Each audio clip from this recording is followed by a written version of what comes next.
আমরা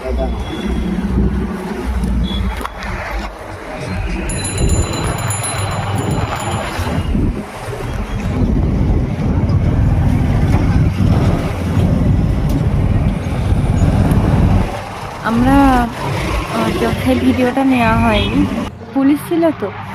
এইবারে আমরা যখন এতে ঢুকছি, ওই কি হুলোর ঘাট, হ্যাঁ হুলোর ঘাট যেখানে আছে ওই মোড়টাই ঢুকছি, সেইখানে পুলিশ ছিল অনেকগুলো।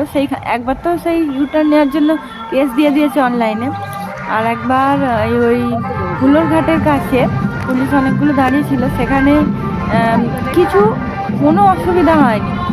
আসলে আমার হাজব্যান্ডের বাইকটা আছে আমার মায়ের নাম, সেই জন্য ওই কী কাগজপত্র দরকার ট্রান্সফারের জন্য, সেই কাগজটা নেই বলে ধরে বলছে 3000 টাকা ফাইন দিতে হবে, চালান কেটে দেবেন নালে। এবারে অনেক বলে কয়ে একটু কম করে দিতে হলো। আর পুলিশটা বদমাইশ আছে, একটা পুলিশ তবু বলছে যে ছেড়ে দাও, আর 2-3টে পুলিশ ছিল, তারা সেই ছাড়তে চায় না। একজন তো বলেই বললো 3000 টাকা দিতে হবে। তারপরে অনেক বুঝিয়ে কষ্ট করে তারপর বলে বউকে রেখে যাও, তোমার এটা লিগাল ওয়াইফ তো, হ্যাঁ এরকম কথাবার্তা। তারপর বলে বউকে রেখে এটিএম থেকে টাকা তুলে আনো। এখনকার দিনে সিভিক পুলিশ রেপ করে ছেড়ে দিচ্ছে, আর এমনি পুলিশকে কি বিশ্বাস করবো? বলে বউকে রেখে টাকা তুলতে যাও, বউকে নাকি একা রেখে টাকা তুলতে যাও বলে এটিএম এখানে কোথায় আছে না আছে কী করে জানবো? আমরা দক্ষিণ 24 পরগনা থেকে এসেছি মায়াপুর।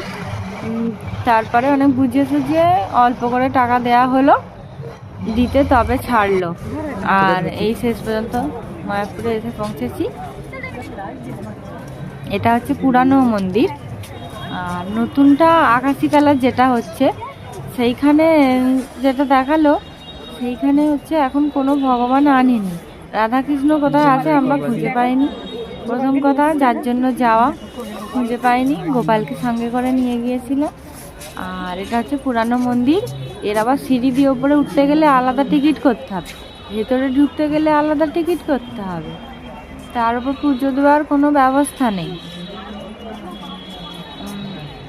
সব কি বলবো, সব কিছু ঠাকুর দেবতা নিয়ে ব্যবসা হচ্ছে। রাধাকৃষ্ণ কোথায় আছে কেউ কিছু বলতে পারছে না। আবার সিঁড়ি দিয়ে ওপরে উঠতে গেলে আলাদা টিকিট লাগছে, ভেতরে ঢুকতে আলাদা টিকিট লাগছে। যেটা নতুন মায়াপুর হচ্ছে আকাশি কালারের, যেটা নতুন তৈরি করছে, তার ভেতর ঢুকতে গেলে 50 টাকা করে টিকিট নিচ্ছে। তার ভেতর কিচ্ছু নেই, যার ভেতরে আছে সেই জিনিসটা না দেখিয়ে উল্টো পাল্টা জায়গায় নিয়ে নিচ্ছে, টাকা পয়সা মানে লুটে নিচ্ছে যাকে বলে। আর একটা যেটা শুনলাম তারাপীঠে নাকি এক একজনের 300 টাকা করে টিকিট করছে। মানে এরা সব জায়গায় ঠাকুর দেবতা নিয়ে পর্যন্ত ব্যবসা করছে। তো যাই হোক, আমরা ঘুরে এলাম। তারপরে যেটা ইস্কন মন্দিরের প্রসাদ গীতা ভবন আছে, তারপর আরও অন্যান্য কত ভবন আছে।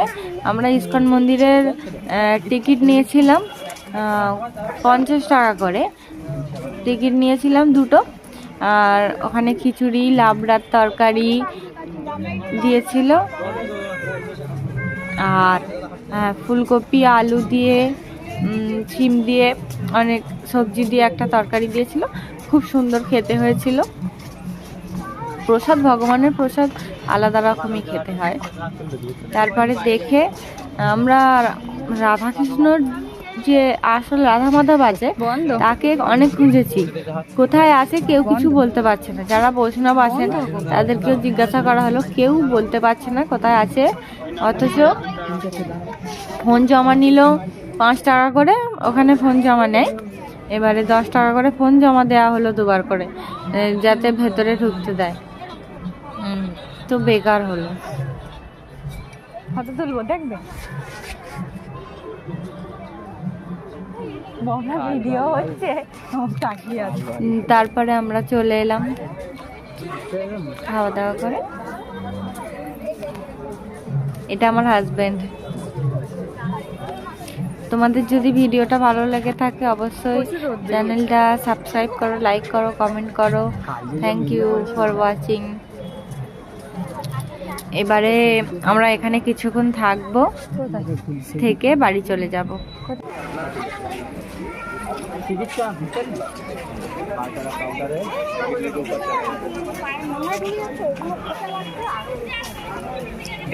হ্যাঁ চলো, এটা মায়াপুর ফুল ডোম থিয়েটার।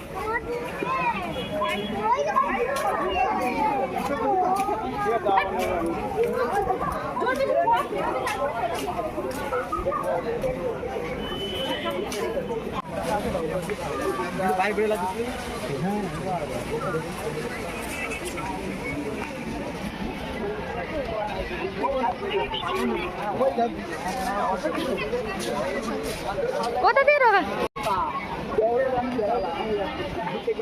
কোথা দিয়ে ঢোকাচ্ছে?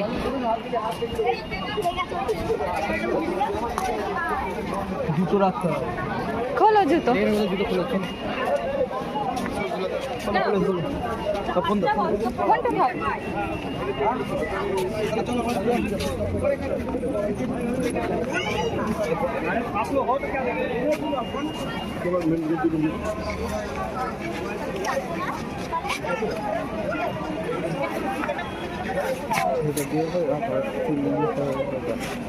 চলো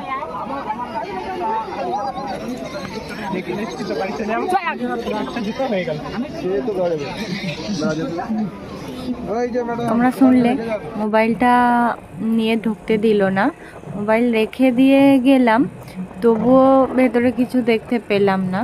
শুধু একজন ভগবান রেখেছেন, গুরুদেব হন, তিনি বসে আছেন। আর রাধা মাধবকে তো দেখতে পেলাম না। এবারে আমরা বাড়ি ফিরে যাচ্ছি। এখন বাজে সন্ধে 6টা। 6টায় বেরিয়েছিলাম, 6টায় ফিরে যাচ্ছি। Tata, good bye.